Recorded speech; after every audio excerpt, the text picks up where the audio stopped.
사랑이 많으신 하나님 아버지, 우리 찬양대를 통해서 하나님을 찬양하는 복을 주시니 감사합니다. 그 찬양의 가사가 우리 성도님들의 믿음의 가사가 고백이 되게 하시고 우리 찬양대원들의 삶의 고백이 되게 해 주옵소서. 시간 말씀 듣습니다. 말씀 가운데 함께 하시고 하나님이 예비하신 풍성한 은혜 주시기를 소원하며 감사하며 사랑 많으신 예수님 이름으로 기도하옵나이다. 아멘. 우리 옆에 있는 분과 인사하겠습니다. 말씀의 은혜 많이 받으세요. 오늘 우리 유초동부 아이들이 함께 예배를 드립니다. 그래서 혹시 아이들이 약간 이야기를 하더라도 눈치 주지 마시고, 당연한 겁니다. 당연하고 저는 이 아이들이 훨씬 더 많아졌으면 좋겠습니다. 그래서 여러분들 말씀 들으시면서도 우리 아이들이 잘 자랐으면 좋겠다 기도하는 마음으로 함께 응원하면서 예배를 드려주시면 좋겠습니다. 자, 오늘은 죽음에 이르는 7가지 대죄 중에서 이제 6번째였던 탐식에 대한 2번째 이야기입니다. 여러분, 우리가 탐식 설교하니까 이 먹는 것에 대해서 그러면 어떻게 해야 되나 생각하시는 분들이 있는데, 분명히 기억하셔야 될 것은 하나님이 주신 은혜 가운데 음식을 함께 먹고 나누고 마시는 것은 복입니다. 그러나 문제는 죄악된 본성에 따라서 그 먹는 것에 대한 욕망에 사로잡혀서 그것에 집착하면 하나님을 즐거워하고 그 안에서 평안을 누리는 삶을 무너뜨리는 것이기 때문에 그것이 죄악이라는 겁니다. 여러분, 탐식에 있어서 가장 중요한 문제는 무엇을 먹고 마시느냐에 있지 않고 하나님이 아닌 다른 것에 삶의 의미와 즐거움을 두고 그 즐거움에 대한 욕망을 따라간다는 겁니다.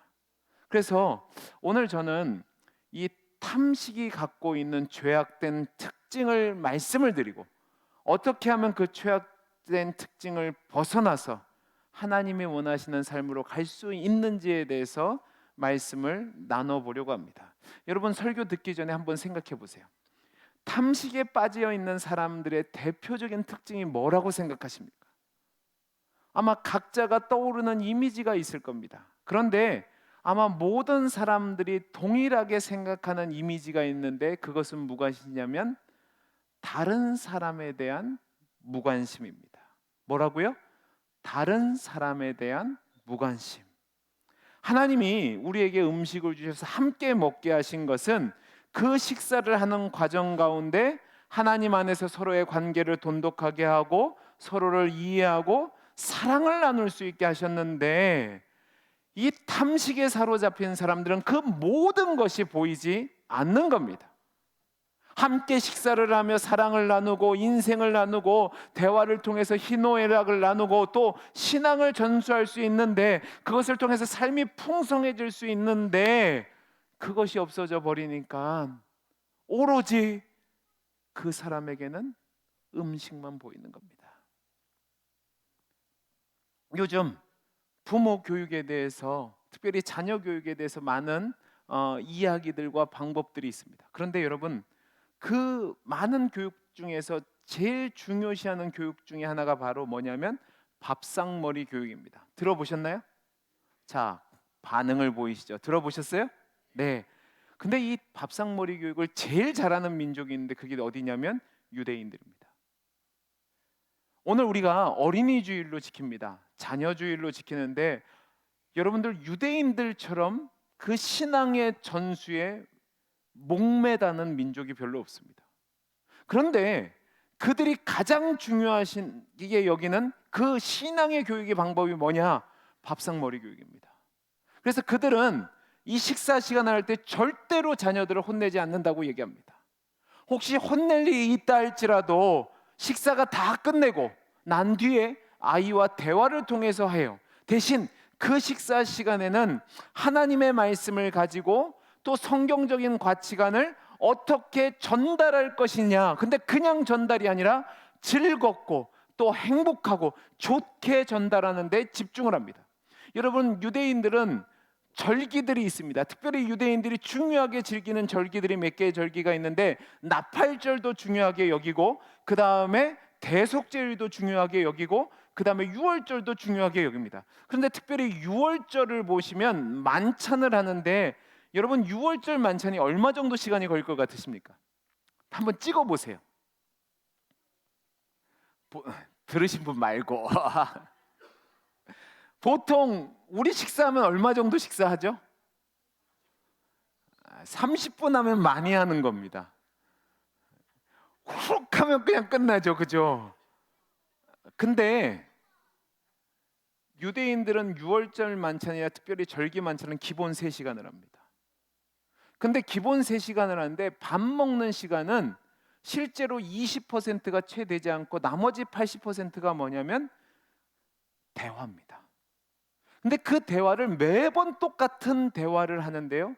그 매번 똑같은 대화가 어떤 대화냐면 신앙을 전수하는 겁니다. 묻고 답하는 형식인데요. 여러분 이 과정 속에서 끊임없이 중요한 가치가 전달되고 신앙이 전달되고 또 자녀들과 함께 정을 나누는 것에 집중을 합니다. 그래서 여러분들이 유튜브나 이런 것들을 통해서 유대인 만찬 한번 보시면 유대인들이 얼마나 그 밥상머리 교육에 집중하는지를 알 수 있습니다. 그러니까 항상 식사 시간에 다른 사람을 본단 말이에요. 그리고 신약 성경에서도 음식을 통해서 서로 사랑과 돌봄과 그리고 교제가 나누어진다는 것을요 성경에 정말로 많이 등장하는 것을 보게 됩니다. 우리 몇 군데만 찾아보죠. 마태복음 9장입니다. 마태복음 9장 9절에서 13절 말씀 우리 같이 한번 읽어보겠습니다. 시작. 예수께서 그곳을 떠나 지나가시다가 마테라는 사람이 세간에 앉아 있는 것을 보시고 이르시되 나를 따르라 하시니 일어나 따르니라.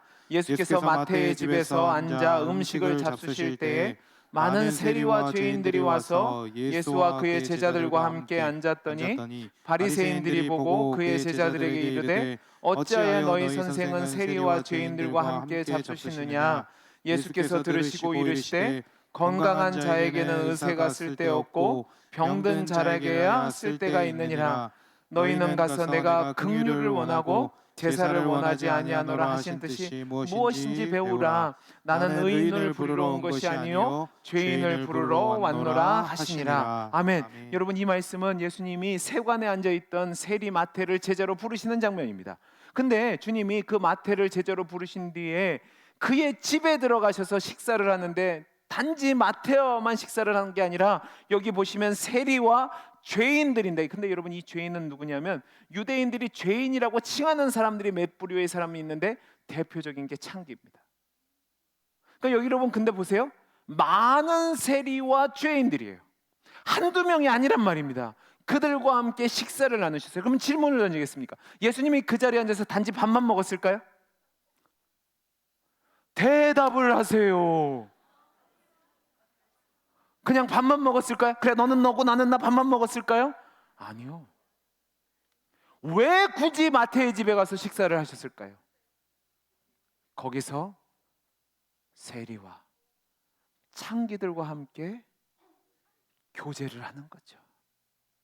삶을 나누시고 그들을 이해하시고 그들을 위로하고 치료하는 자리로 만드신 겁니다.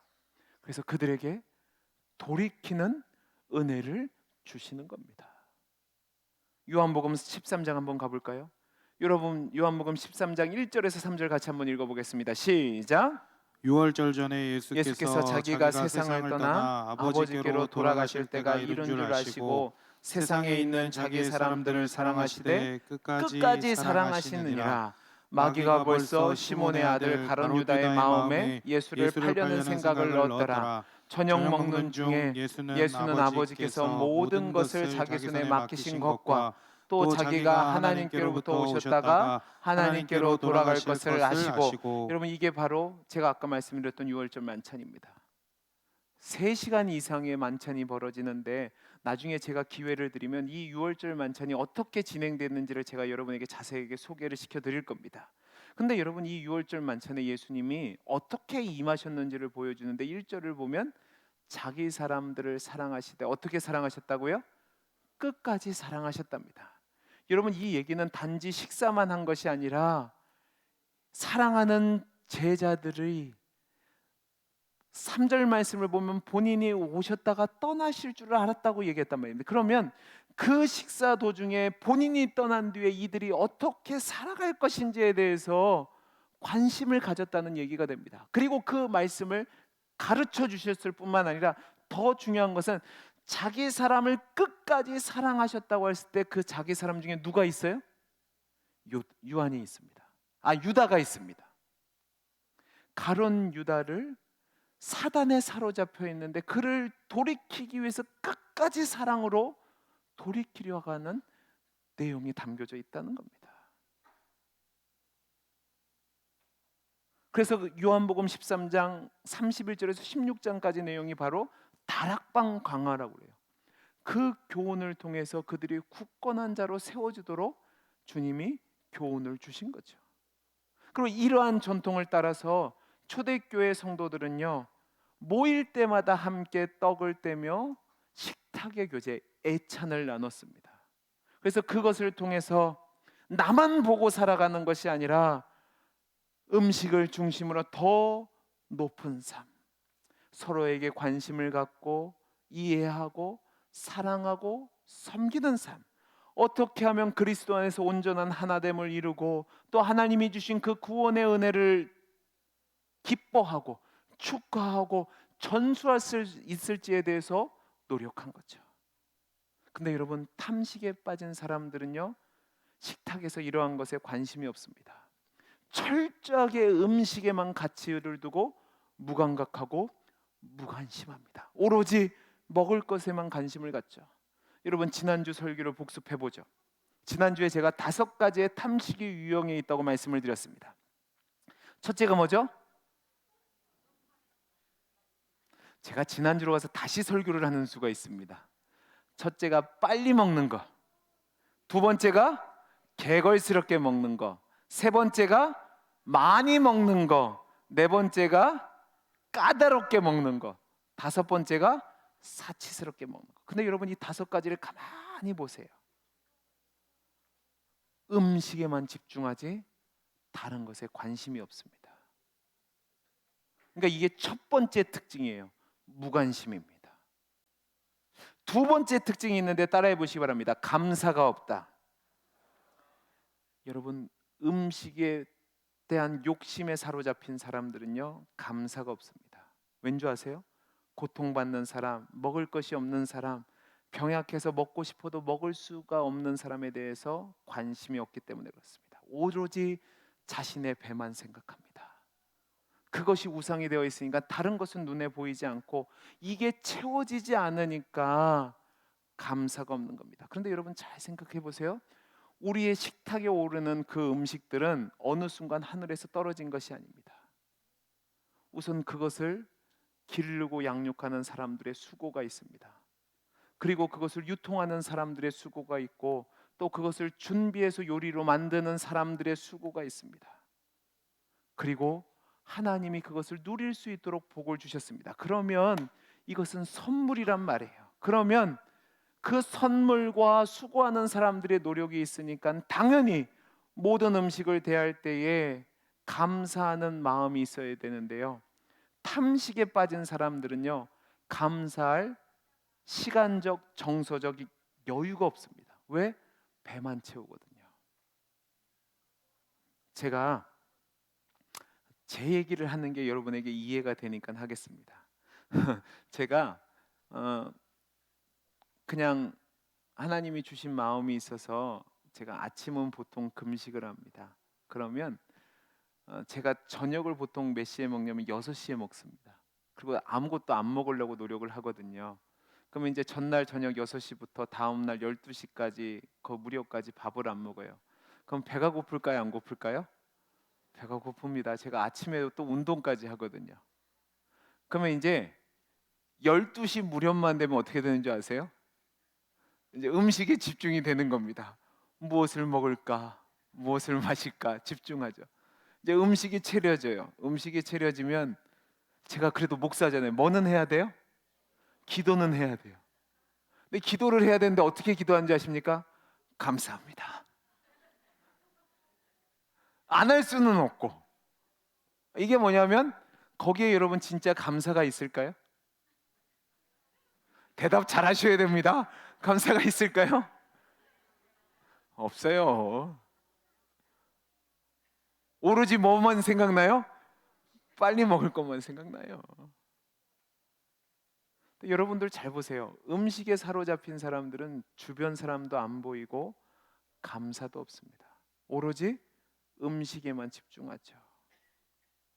근데 여러분들 기억하셔야 될 것은 무엇이냐면 우리 주님은 여러분 누가복음 7장을 보면 7장 34절에 뭐라고 되어 있냐면 지난주에도 읽었던 말씀인데 인자는 와서 먹고 마시며 너희 말이 보라 먹기를 탐하고 포도주를 즐기는 사람이여 세리와 죄인의 친구라라는 이야기를 들을 정도로 예수님이 사람들과 함께 먹는 것을 즐기셨습니다. 그런데 그 먹는 모습들을 보면 항상 그 사람들과 함께 축제의 자리를 베푸셨는데 거기에는 감사가 있었습니다. 혼인 잔치에서 물로 포도주를 만드는 것을 가장 첫 번째 이적으로 행하셨습니다. 거기에도 감사가 있었을 뿐만 아니라 배고픈 사람들을 광야에서 먹이는 오병이어의 기적과 그 다음에 떡 7개와 물고기 2마리로 4,000명을 먹이시는 그 기적의 장소를 보면 항상 주님이 감사하시고 축사하신 뒤에 음식을 나눴다라고 되어 있습니다. 그리고 주님은 제자들이 기도에 대해서 알려달라고 할 때에도 일용할 양식을 주옵시고라는 기도를 가르치면서 그것을 통해서 하나님 앞에 감사라는 것을 알려주셨습니다. 여러분 여기 보세요. 우리가 음식을 대할 때에 하나님이 주신 기회고 축복이라면 항상 감사할 수 있어야 되는데 여러분들 한번 생각해 보시기 바랍니다. 여러분은 음식을 대할 때 감사하고 대하십니까? 아니면 오로지 먹는 것에만 집중하고 있습니까? 디모데전서 4장 3절 4절 읽어보죠. 같이 읽어보겠습니다. 시작. 혼인을 금하고 어떤 음식물은 먹지 말라고 할 터이나 음식물은 하나님이 지으신 바니 믿는 자들과 진리를 아는 자들이 감사함으로 받을 것이니라. 하나님께서 지으신 모든 것이 선함에 감사함으로 받으면 버릴 것이 없나니. 여러분 여기 말씀을 가만히 보면 두 번이나 하나님이 주신 것이니 감사함으로 받으라고 얘기합니다. 음식을 대할 때마다 일용할 양식을 주심에 감사하고 또 이것을 식탁에 오르기까지 수고해서 열매를 거두게 하신 결실을 거두게 하신 사람들에 대해서 감사하고 또 그것을 준비한 손길에 대해서 감사할 수 있을 때 우리는 그것이 없어서 고통당하는 자들 그 마음이 어떤지를 알게 되고 또한 그들에 향한 사랑과 관심으로 은혜를 나눌 수 있게 됩니다. 세 번째로 탐식에 빠진 사람들의 특징은 뭐냐면 다른 죄악을 낳는다는 겁니다. 뭐라고요? 다른 죄를 낳는 겁니다. 여러분 우리가 생각하기에 탐식은 그렇게 큰 죄가 아닌 것처럼 보이지만 중세의 교부들과 또 교사들은 이 탐식이요 많은 죄를 낳는 출발점으로 봤습니다. 그래서 교황 그레고리우스 같은 사람은 뭐라고 얘기했냐면 이 탐식이 부절절한 희열, 물의 수다, 성적 불순, 감각의 둔화와 같은 딸을 낳는다고 그랬습니다. 그 얘기가 뭐냐면 배부르고 포만감에 젖고 또 술을 너무나도 많이 마셔서 취하게 되면 말과 행동이 저속해지고 불경한 말을 하게 되고 우스꽝스러운 몸의 행동들을 하게 되고 그 욕정 때문에 욕망 때문에 죄악된 행위를 한다는 거죠. 여러분 진짜로 그런 것 같습니다. 지금 우리나라를 봐도 그런 것 같습니다. 우리나라도 이제 배부르고 등사숙게 되니까 온갖 죄악들이 난무하게 되거든요. 여러분 호세아 4장 한번 가볼까요? 호세아 4장 9절에서 12절입니다. 우리 같이 한번 읽어보겠습니다. 시작. 장차는 백성이나 제사장이나 동일함이라. 내가 그들의 행위대로 벌하며 그들의 행위대로 갚으리라. 그들이 먹어도 배부르지 아니하며 음행하여도 수호가 늘지 못하니 이는 여호와를 버리고 따르지 아니하였음이니라. 음행과 묵은 포도주와 새 포도주가 마음을 빼앗느니라. 백성이 나무에게 묻고 그 막대기는 그들에게 고하나니 이는 그들이 음란한 마음에 미혹되어 하나님을 버리고 음행하였음이니라. 여러분, 이 말씀은 호세아를 통해서 하나님이 북왕조 이스라엘을 책망하는 내용인데, 이때 당시 북왕조 이스라엘의 왕은 여로보암 2세였습니다. 이 여로보암 2세 때 굉장히 북왕조가 안정이 되고 번성되었었습니다.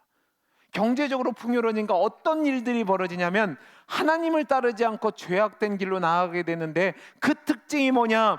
배부르게 먹어도 배부르지 않고요, 술에 취하는 것에 마음을 빼앗기게 됐답니다. 탐식의 마음을 빼앗겼다고요. 근데 그 끝이 뭐냐? 그걸로 끝이 아니라 음란한 마음에 미혹되어 음행의 길로 되었다는데, 이게 어떻게 되냐면, 여러분들 잘 보세요. 4장 12절 말씀을 보면 내 백성이 나무에게 묻고 그 막대기는 그들에게 고하나니, 이 얘기 뭐냐면 우상 숭배예요. 근데 왜 우상 숭배와 음행이 연결되어 있느냐?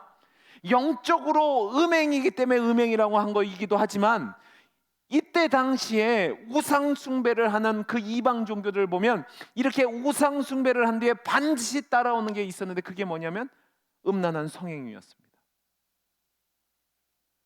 이방 신전에는 창기가 준비되어 있었다고요. 그래서 그 음란한 행위까지 하나의 제사로 봤다는 말입니다.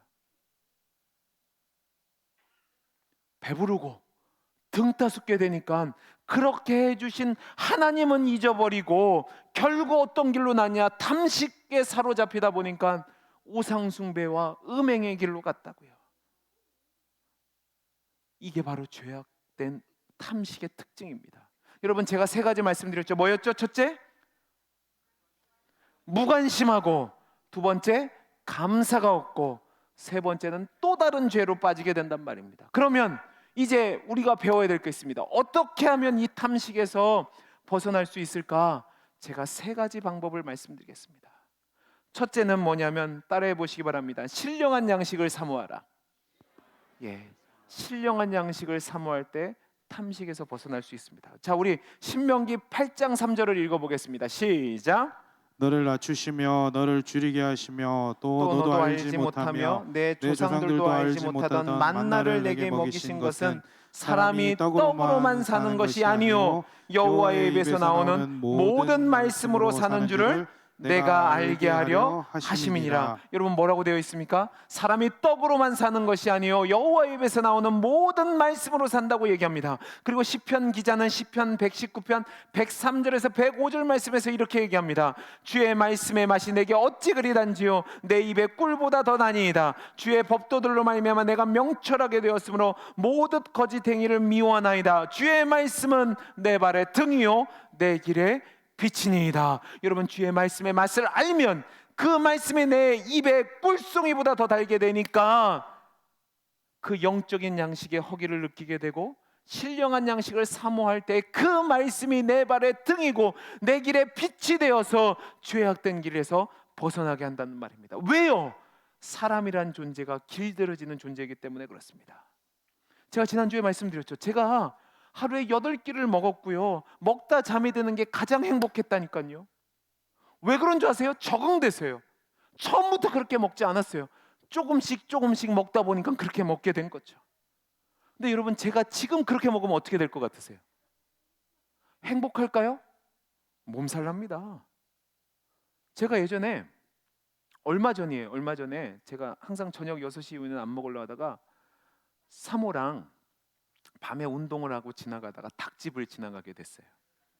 옛날 통닭. 그걸 보니까 밤에 9시쯤 됐는데 유혹에 빠진 거예요. 보암직도 하고 먹음직도 하고, 먹으면 힘이 날 것 같기도 하고 살도 안 찔 것 같고, 그래서 그걸 먹었습니다. 밤새 죽는 줄 알았습니다. 부딪히는 거예요. 제가 지금 무슨 얘기인지 이해되세요? 그러니까 늘 하던 거는 괜찮지만 안 하다가 하면 불편해요. 여러분, 우리가 점점 먹는 것이 많아지는 것은 습관이 돼서 그래요.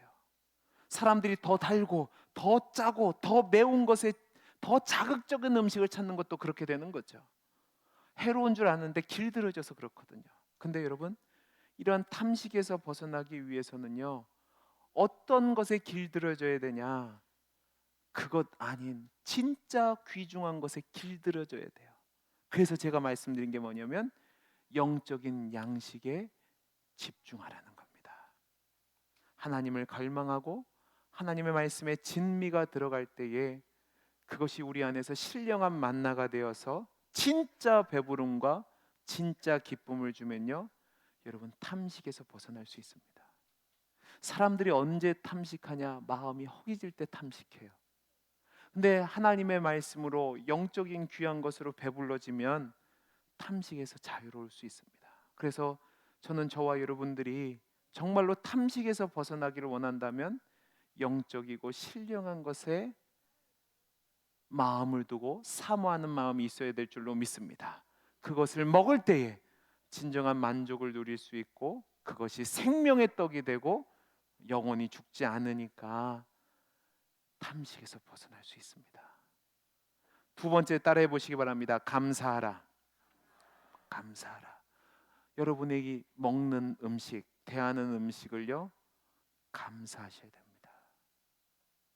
요즘 우리를 보면 음식을 대할 때 너무 쉽게 대하는 경우가 많습니다. 제가 가슴 아픈 거는 버려지는 음식이 너무도 많다는 겁니다.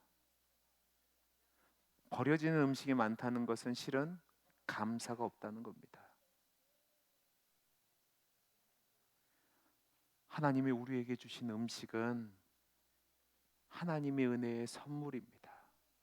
그러면 감사로 받으면요, 모든 것이 걸릴 것이 없습니다. 아까 디모데전서 제가 4장 3절 4절 말씀을 읽었는데 여기 보면 뭐라고 되어 있었냐면 이 말씀이 나온 이유가 당시에 금기시했던 어떤 음식물을 먹고 마시는 것 때문에 논란이 일어났어요. 그래서 바울이 뭐라고 얘기하냐면 모든 것을 감사함으로 받으면 먹을 수 있다는 겁니다. 근데 이 문제가 디모데가 사역했던 교회뿐만 아니라 로마 교회 안에서도 있었습니다. 자, 우리 로마서 14장 3절에서 8절 말씀 볼까요? 저와 여러분이 한 절씩 교독해 보죠. 먹는 자는 먹지 않는 자를 업신여기지 말고 먹지 않는 자는 먹는 자를 비판하지 말라. 이는 하나님이 그를 받으셨음이니라. 남의 하인을 비판하는 너는 누구냐? 그가 서 있는 것이나 넘어지는 것이 자기 주인에게 있음에 그가 세움을 받으리니 이는 그를 세우시는 권능이 주께 있음이라. 어떤 사람은 이 날을 저날보다 낮게 여기고 어떤 사람은 모든 날을 같게 여기나니 각각 자기 마음으로 확정할지니라. 나를 중히 여기는 자도 주를 위하여 중히 여기고 먹는 자도 주를 위하여 먹으니 이는 하나님께 감사함이요 먹지 않는 자도 주를 위하여 먹지 아니하며 하나님께 감사하느니라. 우리 중에 누구든지 자기를 위하여 사는 자가 없고 자기를 위하여 죽는 자도 없도다. 우리가 우리가 살아도 살아도 주를 주를 위하여 위하여 살고 살고 죽어도 주를 위하여 죽나니 죽나니 그러므로 그러므로 사나 사나 죽으나 죽으나 우리가 주의. 주의 여러분, 여기 것이로다. 뭐라고 얘기합니까? 채소를 먹든 고기를 먹든 무슨 음식이든 그리스도인들은 하나님과 그의 영광을 위해서 감사함으로 먹으면 된다는 겁니다. 포도주를 금할 이유도 없고 고기 같은 걸 금할 이유도 없고 오로지 채소만 먹어야 된다는 이야기가 없다는 말입니다. 모든 음식을요, 우리 성도들은 하나님의 영광을 위해 받고 적극적으로 누릴 수 있어야 됩니다. 요즘 제가 안타까운 게 사회가 희한해지고 있는 것 같아요.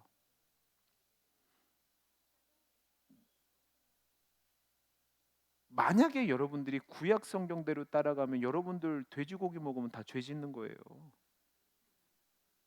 계란에다가 닭튀김 먹으면 죄 짓는 거예요. 우유에다 소스 서 먹으면 큰일 나는 거예요. 크림스 파스타 드시면 큰일 나는 거예요. 여러분, 우리가 그리스도 안에서 자유하게 돼서 모든 것을 먹었잖아요. 그죠? 근데 내가 먹지 않는다고 다른 사람들을 비난하거나 정죄하거나 판단하면 안 돼요. 근데 요즘 사회가 희한해져서 우리나라는 그런 사람들이 별로 없는데 이제 외국 같은 데 가보시면 극단적인 그 채식주의자들이 있습니다. 그분들 어떻게 하는 줄 아세요? 그분들 고기 파는 데 앞에 가서 막 뒹굴어 눕고 막 페인트 붓고 난리 쳐요. 자, 근데 잘 보세요. 그렇다고 그 사람들을 조롱해서는 안 되죠. 그러나 내 거라고 다른 사람을 비난할 이유는 없는 거예요. 내가 신념이 그래요. 그러면 그냥 본인이 그렇게 사세요. 다른 사람을 비난하고 정죄하지 마시고 내가 허락된 범위 내에서 감사하고 누리면 되는 겁니다. 그래서 이 부분을요, 여러분들 진짜 확장시킬 필요가 있습니다. 그러니까 중요한 건 뭐냐면 어떤 음식이든 죄악시할 필요는 없어요. 하나님이 우리 마음을 기쁘게 하고 또 우리로 하여금 누리게 주신 것이라면 하나님이 주신 선물이에요. 하나님께 찬양하고 또 그것을 나를 위해서가 아니라 하나님의 영광을 위해서 감사함으로 드시면 된다는 겁니다. 마지막 세 번째 따라해 보시기 바랍니다. 이웃과 함께 나누라. 예. 여러분들, 우리 주변에 가난하여서 먹지 못하는 사람들, 병들어서 힘이 없는 사람들, 실패해서 낙심 중에 있는 사람들, 그들과 함께 식탁의 교제를 나누는 겁니다. 이런 나눔의 일상을 통해서 더 풍성한 삶을 살게 되잖아요. 그러면 탐식에서 자유로울 수 있습니다. 우리 시대는 점점 개인만을 위한 폐쇄성의 사회를 살게 됩니다. 그러니까 이웃을 초대하거나 함께 식사하는 것을 기대하기가 힘든 시대예요. 그러나 우리가 하나님이 주신 은혜로 사는 것을 믿는 그리스도인이라면 또 음식이 하나님이 주신 선물이란 것을 안는다면요, 그것을 통해서 사랑과 우정과 생명을 나눌 수 있어야 됩니다. 나만을 위해서 누리는 것이 아니라 함께 섬기는 삶을 통해서 배려하고 기쁨을 주고 위로를 주고 또 사랑을 나눌 때 탐식에서 벗어날 수 있게 되는 거죠. 말씀을 마치겠습니다. 여러분들, 우리 지난 2주 동안 탐식에 대해서 살펴봤습니다. 여러분이 어떤 마음 자세로 음식을 대하는지를 점검해 보시기 바랍니다. 여러분을 위해서 먹고 마시고 살아간다면 얼마만큼 많이 먹냐 적게 먹느냐와 상관없이 음식을 절약해서 먹든지 사치를 해서 먹는지와 상관없이 나만을 위해 산다고 하면 그건 탐식입니다. 그러나 하나님이 주신 것에 감사하고 주변에 있는 이웃들을 생각하고 또 더 나은 신령한 양식을 사모하며 우리가 먹고 마시고 즐거워한다면 거기에는 하나님이 주신 축복으로서의 그 음식의 행복이 있는 거죠. 저와 여러분이 그런 행복을 누리고 축복을 누리는 삶이 되기를 바랍니다. 음식의 노예가 아니라 하나님이 주신 것을 즐거워하고 기뻐하고 나누고 또 그런 삶을 사는 것이 여러분의 자녀들이 다시 믿음 안에서 그것을 보고 하나님의 영광을 위해서 살아가는 사람으로 살아갈 수 있는 겁니다. 그러한 삶을 사는 저와 여러분이 되기를 간절히 소원합니다. 기도하겠습니다. 사랑이 많으신 하나님 아버지, 정말로 우리에게 주신 그 사랑과 축복을 나누고 감사하며 살아가는 우리 모두가 되게 해 주옵소서. 은혜 주시기를 소원하며 사랑 많으신 예수님 이름으로 기도하옵나이다. 아멘.